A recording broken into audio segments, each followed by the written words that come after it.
বর্ষায় monsoon run, 4 চাকার দৌড়, গতির প্রতিযোগিতা। শুক্রবার সল্ট লেকে হয়েছিল সূচনা, পরদিন হয় প্রতিযোগিতা। শনিবার সকাল 7টায় ডানকুনি টোল প্লাজা থেকে শুরু হয় গাড়ির দৌড়। দুর্গাপুর এক্সপ্রেসওয়ে বর্ধমান, গুসকোড়া, পানাগড়, মোরগ্রাম এক্সপ্রেসওয়ে হয়ে শেষ হয় দুর্গাপুরের 11 মাইলে। 180 কিলোমিটারের এই গাড়ির দৌড়ের উদ্যোক্তা motor sports association of eastern India ও ক্যালকাটা মোটর স্পোর্টস ক্লাব। আমার প্ল্যানটা আছে যে নেক্সট ইয়ার আমরা এটা ন্যাশনাল র্যালি চ্যাম্পিয়নশিপে নামাতে চেষ্টা করব। ন্যাশনাল মানে অনেক গাড়ি পুরো দেশে চলে আসবে এখানে একটু কম্পিটিশন করতে।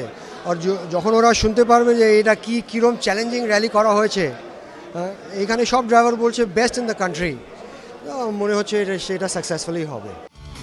রবিবার ছিল পুরস্কার বিতরণী অনুষ্ঠান।